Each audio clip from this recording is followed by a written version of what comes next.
Rocco Contento, quand on revoit ces images prises par un témoin en face, le terroriste leur laisse aucune chance, quoi. Aucune chance. Bon, je connais bien ses collègues, je les ai vus tout à l'heure, j'étais présent à l'hommage. Ce collègue était miraculé. Hein. Il a pris une balle qui lui a pratiquement traversé tout le corps sans toucher un organe vital. Dans quel état il est aujourd'hui, d'ailleurs? Il va beaucoup mieux, il va bien, mais c'est un vrai miraculé. Je ne suis pas docteur, mais je ne pense pas qu'il ait... Les séquelles sont surtout psychologiques à ce niveau-là.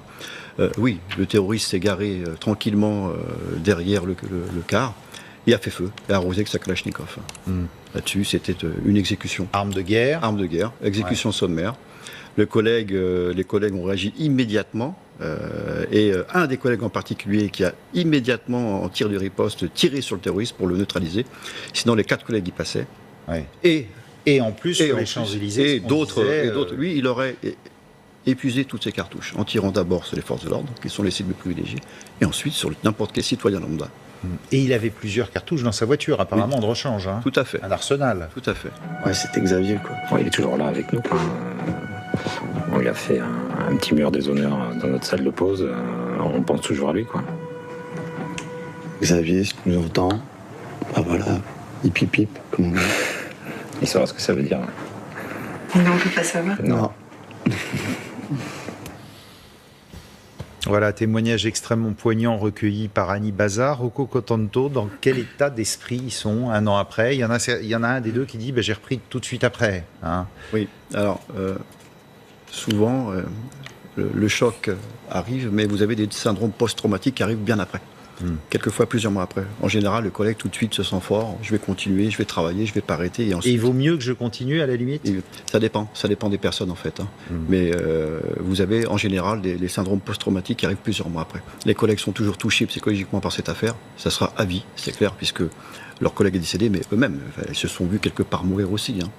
Donc, 5 collègues qui étaient avec Xavier Jugelet, qui ont été décorés par le président Macron aujourd'hui. Oui, de l'Ordre national du mérite, c'est une juste reconnaissance par rapport à ce collègue et par rapport à la police nationale. Mais je voudrais rajouter quelque chose par rapport à ce que j'ai entendu tout à l'heure, parce qu'il y a eu des nouvelles armes, c'est vrai que... Mais ce qui est triste de voir, c'est qu'il faut toujours un drame pour que la police réagisse. On va y revenir là-dessus, sur les nouveaux équipements voilà, je pourrais vous en parler. Mais qu'est-ce qui a changé dans l'esprit de vos collègues depuis ce drame des Champs-Élysées? Parce qu'on en voit toujours des cars de police stationnés. Ce qui a changé, c'est que maintenant nous sommes dans un terrorisme, dans une forme d'ubérisation du terrorisme avec des micro-attentats. Je vous rappelle que il y a 2 formes de terrorisme. Vous avez un État territorial terroriste qui a disparu quasiment en Syrie et en Irak, mais vous avez ensuite ces micro-attentats, entre guillemets, même s'ils sont gravissimes, qui se commettent partout sur le territoire national et maintenant même dans des petites villes de province. Le collègue, il sait qu'il est une cible privilégiée. Les recommandations de Daesh, des chefs de Daesh, le disent très clairement. Vos cibles prioritaires sont les policiers et les militaires, donc les gendarmes. Pour cela, ils disent, on a peut-être peu de moyens, mais on a des hommes. Et avec un couteau, avec un car, avec un fourgon, il faut faire le plus de dégâts possible sur les forces de l'ordre. Donc le collègue, il sait pertinemment que quand il a travaillé le matin, il se peut que le soir, il ne rentre pas chez lui. Même aujourd'hui, Daesh a été quasi vaincu en Irak ou en Syrie. Même aujourd'hui. Ça peut se passer n'importe quand. Même aujourd'hui. Vous avez des personnes susceptibles de commettre des attentats sur ce territoire national qui sont là. Alors, on ne sait pas la difficulté, justement, on parlait des fichiers S sur votre antenne il n'y a pas si longtemps, on n'a pas de preuve de culpabilité, mais ce sont quand même des signaux d'alerte. Et il se peut qu'à tout moment, il y ait une de ces personnes radicalisées qui peut passer à l'acte. Donc là-dessus, la menace, elle est réelle, il ne faut pas être on n'est pas dans le monde des bisounours. Mais ça veut dire que certains de vos collègues vont au boulot la peur au ventre ? C'est pas la peur au ventre parce qu'ils sont professionnels, mais ils ont conscience que, quelque part, vous savez, les premiers touchés par le terrorisme, ce ne sont pas les collègues du RAID, du GIGN ou de la BRI. Ce sont les collègues de brigade. Ce sont eux qui interviennent en premier. Rappelez-vous Ahmed Merabé pour Charlie Hebdo. C'est le policier du service général. Le Bataclan, les collègues des BAC qui arrivent de suite. Les services spécialisés, je rends hommage à leur travail. Ce commissaire de la BAC qui... Et ce commissaire, M. Cardi, extraordinaire commissaire de la BAC, qui est rentré dans le Bataclan. Il est rentré, il dit « je vais mourir ». Il a dit, je ne vais pas en sortir. Il est rentré, il a flingué un terroriste quand même. Et bon, maintenant il est à Nice, mais il a eu un courage extraordinaire. Mais les collègues savent que leur ennemi, c'est la routine et que n'importe quel policier, y compris entrant dans un car assis, Xavier Jugelet était assis dans le car, au volant, je crois. Au volant, voilà. Voilà, il ne s'est même pas rendu compte de ce qu'il rêvait. Donc même à ce titre-là, vous pouvez être flingué. Donc voilà, le travail capital, ce sont ceux des collègues du renseignement. Parce que la fiche S, je le répète, n'est pas une preuve de culpabilité. Vous ne pouvez pas ouvrir une information judiciaire sur la base d'un individu fiché S, parce qu'on raconte un peu tout et n'importe quoi. La fiche S, elle peut se nourrir et peut aussi s'affaiblir pour disparaître totalement. C'est pour ça que la difficulté Et encore une fois, il y en a 10 à 12 000. Hein, 16 000, mais pas tous qui sont sur le territoire national. Donc la difficulté, elle est là. Et c'est très compliqué, on n'a pas de boule de cristal, de dire, voilà, tel individu va commettre cet attentat. Donc il y a des suspicions. Alors si on encore une fois, l'attentat de Trèbes, le terroriste allait être retiré des fichiers. Oui, ouais. Parce qu'il n'y avait aucun indice concordant qui tendait à prouver que cette personne-là allait commettre un attentat. Fut un temps, il avait été fiché, effectivement. Il y avait un signal d'alerte qui s'était ensuite affaibli. Qu'est-ce qu'ils sont devenus, d'ailleurs, ces hommes? Ils ont été dispersés après, on sait ce qu'ils sont devenus? Non. Vous en avez un qui est toujours à la 32e compagnie d'intervention. D'autres qui ont été mutés en province. Ouais. Donc, et il y en a un qui a demandé, je crois, sa mutation. Oui, tout à fait. Qui va te dire, il n'y a pas de souci. Donc, mais il y a un traumatisme qui est encore présent, et il sera présent encore pendant longtemps. Lorsqu'il s'est passé cet attentat, la cellule psychologique se met immédiatement en place, au service, pour tous les collègues d'ailleurs de la compagnie. Hein. Tous les collègues pouvaient consulter le psy, entre guillemets, de la police, pour discuter, pour parler de ce qui s'était passé. Il y en a qui ne le font pas, qui ne laissent pas le faire, qui ont peur que quelque part il n'y ait pas d'anonymisation et que ça reste un peu comme une croix rouge sur leur dossier, et de se dire, voilà, on va dire que finalement je suis un flic faible, puisque je vais voir un psy. Il y a encore ce schéma qui est présent. Hein. Vous avez d'autres qui disent, non, ça va, je suis très fort, je n'ai pas besoin, et puis 6 mois après, c'est la chute. Donc là, c'est pour ça que c'est la hiérarchie qui a un rôle hyper important par rapport à ça. Et nous aussi, représentants du personnel. De repérage. Hein. De repérage, parce que vous avez des collègues qui vont aller très bien, et puis 6 mois après, qui vont commencer à sombrer, puisque ce syndrome post-traumatique va se manifester 6 mois après. La famille, c'est un point de reconstruction vitale, et encore plus, là je voudrais dire que les collègues des compagnies d'intervention, leur famille, ils les voient pas beaucoup, hein. Avec un week-end sur 6, avec des décalages constants. Alors je ne vais pas faire du Zola, hein, mais je peux vous dire que leur famille, ils les voient peu. Hein. Il y aurait beaucoup de choses à se dire à ce niveau-là aussi, dans le cadre de la reconnaissance sociale du policier. Alors on va vous dire, il y a des primes, il y a des choses comme ça, mais ça, il ne s'agit pas de... Non, ça, le prime, ça, c'est pas ce que veulent les collègues en premier. Il ne s'agit pas de prime du tout. Hein. Si vous me laissez 2 minutes tout à l'heure, je vous en parle. On va en reparler. Important, une cérémonie comme ça, 1 an après? Bien sûr, c'est important. Pour toute la police, toute la gendarmerie. C'est important pour la compagnie et pour toute l'institution et pour toutes les forces de l'ordre de ce pays. Ouais. Il faut que les policiers se sentent soutenus par l'État. Ouais. Mais aujourd'hui, ils le sentent, ce soutien quand même de l'opinion. De l'opinion, ils le sentent, oui, mais pas forcément de leur propre administration. Et ça, on pourra en reparler dans... Ah oui. Et en 1 an, les choses ont quand même changé, en tout cas sur le terrain. Syrie, Irak, Daesh est retranché maintenant dans certaines poches. Est-ce que là aussi, j'allais dire, on respire un peu plus dans les compagnies en sachant que sur le terrain, Daesh a été quand même... On ne respire pas du tout, un peu plus. Pas du tout. Non, du tout. Intéressant. Oui. Il me semble qu'à l'origine, dites-moi si je me trompe, Daesh avait été créé par certains anciens de l'armée irakienne pour reprendre le pouvoir en Irak, avant d'avoir toutes ces vertus, toutes ces volontés expansionnistes. Mais donc, évidemment, à la suite de ce drame, vous, syndicat de policiers, avez dit il faudrait peut-être un peu avancer sur le renouvellement du matériel, le renouvellement des armes. C'est vrai qu'au niveau des armes, alors il y a plusieurs registres, on pourrait en parler pendant des heures. Il y a eu Charlie Hebdo. Lorsque Charlie Hebdo, il y avait un plan de renouvellement d'armement qui devait être fait. Nous, on avait signé... Pourquoi ? Parce que les armes n'étaient plus adaptées Tout à fait. Et puis, on était... à chaque fois, c'est quand il y a un drame que l'administration réagit. C'est ça qui nous agace. Nous, on le demande depuis longtemps, des années et des années. Il faut que le terrorisme s'adapte à nos armements. Il faut qu'on s'adapte aussi à l'armement des terroristes.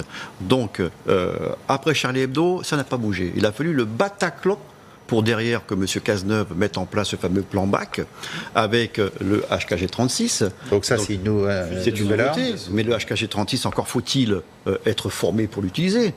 La plupart des collègues... C'est quoi, c'est un pistolet, Non, c'est une frayeur? C'est un fusil d'assaut. D'accord. Donc tu peux tirer par rafale, ce qui est dangereux. Voilà, le HK-36, c'est une arme dont bénéficient des services spécialisés et aussi des BAC et aussi les services de l'USOC, vous savez, ceux que remplaçaient l'opération Sentinelle, les policiers qui patrouillent. Le problème, c'est que vous avez, pour la plupart de ces collègues-là, une habilitation où on vous apprend à vous servir de l'arme et derrière, plus rien. C'est fini. Alors qu'il existe des stages importants, les fameux stages TDM2, tuerie de masse. Il y a un stage tuerie de masse qui existe dans la police nationale, qui vous met en situation par rapport à un tireur fou, qui est comme ça, qui va arroser. Ces stages tuerie de masse sont donnés au compte-gouttes, uniquement à certains fonctionnaires de police. Il faut que l'administration mette le paquet là-dessus. Elle ne le met pas. C'est vital. Vous avez des jeunes fonctionnaires qui sortent d'écoles de police, qui sont affectés à ce qu'on appelle à l'USOC. L'USOC, ce sont les unités qui sécurisent la capitale et qui sectorisent la capitale. Voilà, ils ont un HKG-36. Ils ont été habilités, ils ont fait un tir. Voilà. Point barre. Mais pour les plantons, par exemple, qui sont dans les quarts de police le long des Champs-Élysées ou qui font de la garde et tout, l'armement a changé ou pas? Alors, il y a l'arme individuelle du policier, c'est le Six Sauer. C'est le pistolet. Ensuite, vous avez l'arme collective. Là, il y a le HKG-36, vous avez les UMP-9. Bon, si vous voulez, c'est des sigles qu'on ne connaît pas très bien. Mais et quand on a un terroriste avec une Kalachnikov, quelle que soit l'arme, c'est quand même compliqué. C'est compliqué, surtout s'il a un gilet pare-balles. Les gilets pare-balles, on avait aussi tiré le signal d'alarme. Les gilets pare-balles de la police nationale, la Kalash, elle est transpercée. Ouais, parce que c'est une arme de guerre.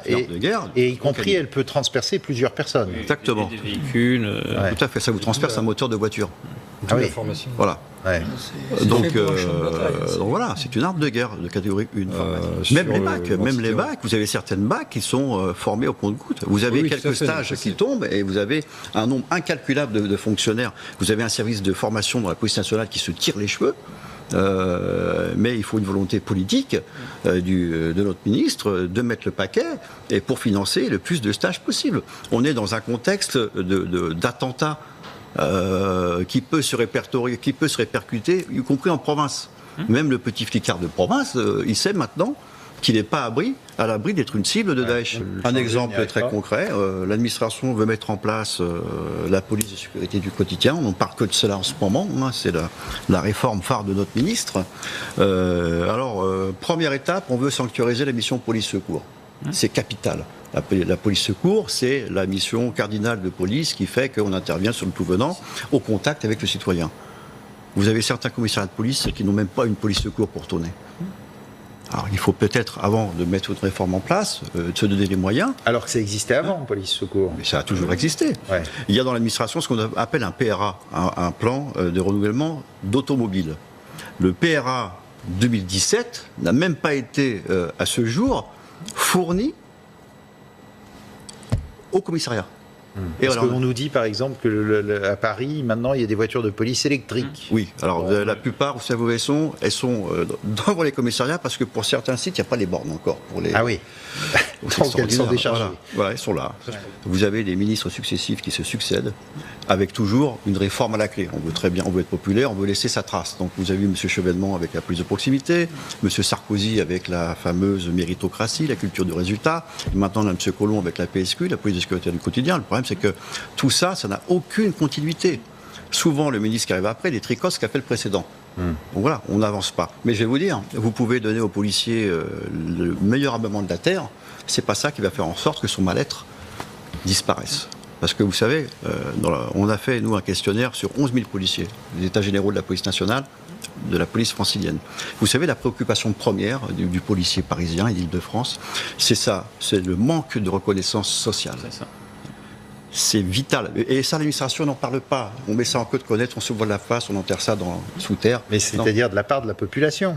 Non, pas de la population, de la part de son ministère et de son administration. Le statut social de la police nationale, il a été créé, on fait un cocorico, par notre organisation avec à l'époque M. Jean-Luc Debré. On a eu le contenant. Et on n'a pas aujourd'hui le contenu. Est-ce que vous estimez normal qu'on a de la police nationale, il n'y a pas de comité d'entreprise digne de ce nom? Il n'y en a pas. Il n'y a pas de comité d'entreprise digne de ce nom. Vous avez une fondation qui vous fait une réduction de 3 € sur un ticket de cinéma. Est-ce que vous trouvez normal qu'un policier qui arrive de province, stagiaire, avec 1 700 € par mois, est obligé de se loger à 100 km ou 50 km de Paris, ou alors aller dans une cité pourrie? Il ne peut pas le faire. Parce qu'il ne peut pas payer un loyer. Bien sûr. Est-ce que vous estimez normal qu'un policier avait en 4-2 voit sa famille un week-end sur 6. Mais c'est tout ça. Et tout ça, ça parasite le policier. Il y pense. Vous avez 3 ou 4 crèches à la préfecture de police. Le policier, avec ses horaires atypiques, il finit à 23h. Il va le faire garder où, son gamin? Ça se ressent dans les engagements? Il y a de moins en moins de jeunes qui veulent être policiers ou pas? Je peux vous dire que ça se bouscule un peu moins en portillon. Hein. Ouais. Oui. Oui. Donc voilà, tout ça, j'épilogue, excusez-moi, mais c'est très important parce que mes collègues, ils veulent que je le dise aussi, tout ça. C'est qu'il faut absolument, et moi j'en appelle au préfet de police de Paris, il faut ouvrir un grand chantier sur la reconnaissance sociale du policier. C'est ce qu'ils veulent. Voilà, il faut arrêter avec ces histoires. Et qu'est-ce qu'on vous répond quand vous leur dites? Bah écoutez, vous savez, on vous répond avec des statistiques. Ça me fait penser à un commissaire de police. Je vous raconte une anecdote. Qui est à la retraite, je peux en parler. Il me dit, dans mon commissariat, tout va bien, c'est magnifique. Il n'allait jamais voir ses collègues, mais il avait un outil statistique, voilà, alors, nombre d'interpellations, tout va bien dans mon commissariat. Je lui ai dit, oui, il existe aussi des poissons volants, mais ça ne constitue pas la majorité du genre. Je lui ai dit ça. Il faut arrêter, quoi. On a une administration, malheureusement, qui est de plus en plus déconnectée. Hein. Allez sur le terrain, voyez ce qui se passe. Allez sur le terrain, allez voir ce qui se passe. On parle des suicides dans la police, on va faire des commissions de travail, on va se réunir, on va réfléchir. Non, il faut agir. Les collègues, ils veulent de l'action. C'est ce qu'ils veulent. Alors, je précise qu'au Bataclan, il y a, lorsque la BRI et la brigade d'intervention, il ne faut pas l'oublier, la DOPC, qui sont intervenus, vous avez un des terroristes où il y a une négociation qui s'est engagée, quelques minutes d'ailleurs, c'était un échange assez long. Mais bon, in fine, on sait très bien que ces gens-là veulent mourir en martyrs, et de toute manière, ça se finit toujours de la même manière.